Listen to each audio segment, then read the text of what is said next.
ఉండేది. మరి ఈ మహాబలుడు సినిమాకి వచ్చేటప్పుడు కూడా 3 మణులు ఉంటాయి.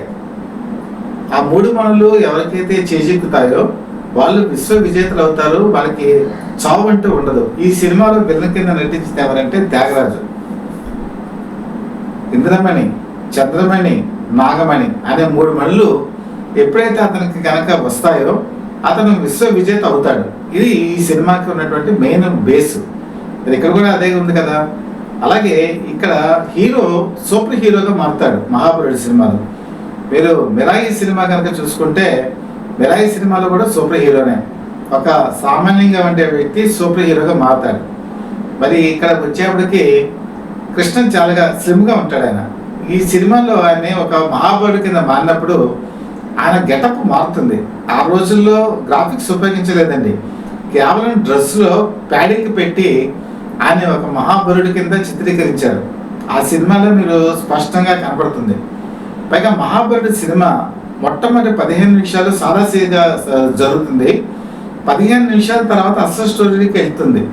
ఇక్కడ కూడా మీకు అదే కనపడుతుంది. మెరాయి సినిమాలో కూడా అక్కడ ఒక జర్నీ అనేది ఉంటుంది. ధీరోదాత్తమైనటువంటి జర్నీ, ఎన్నో సాహస కృత్యాలు, తను అనుకున్నది సాధించేటువంటి మనస్తత్వం. ఇందులో కూడా మీకు కనుక తేజస్ వచ్చి క్యారెక్టర్ చూస్తే తను ఏదైతే అనుకున్నాడో అది సాధించేటువంటి మనస్తత్వం. ఇక్కడ చిన్న లింక్ ఒకటి ఉంది. తల్లి మాట ప్రకారం వెళ్ళేటువంటి ఒక కొడుకు కథ. ఇక్కడికి వచ్చేప్పటికి ఒక ప్రేయస్ గురించి ఆమెను కాపాడుకోవడానికి బయలుదేరేటువంటి ఒక ప్రియుడి కథ. అంటే అక్కడ వాణిశ్రీ ప్రేమిస్తాడు. వాణిశ్రీ శృతపోతుంది. అప్పుడు చంద్రమణి కనుక తీసుకొస్తే ఆవిడ మామూలుగా ఉంటుంది అని చెప్పినప్పుడు ఆ చంద్రమణి గురించి బయలుదేరతాడు సూపర్ స్టార్ కృష్ణ.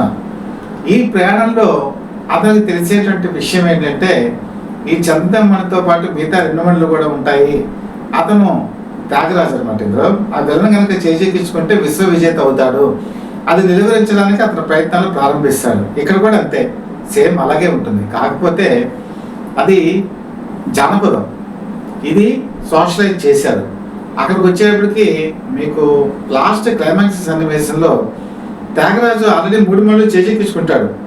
చేజెక్కించుకొని మహాబలోపేతులు అవుతాడు. అతన్ని ఎవరు చంపడం కూడా సాధ్యం కాదు. కానీ అక్కడ సూపర్ స్టార్ కృష్ణ ఏం చేస్తాడంటే క్లైమాక్స్ ఫైట్లో లాజిక్ ఉపయోగిస్తాడు.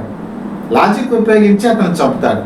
కానీ ఇక్కడికి వచ్చేటప్పటికి మిరాయి సినిమా కనుక చూసుకుంటే డివోషన్లోకి వెళ్ళారు. ఆ రాముడు కోదండం తీసుకొని సంహరించేటువంటి ఒక ప్రయత్నం ఇందులో చూపిస్తారు.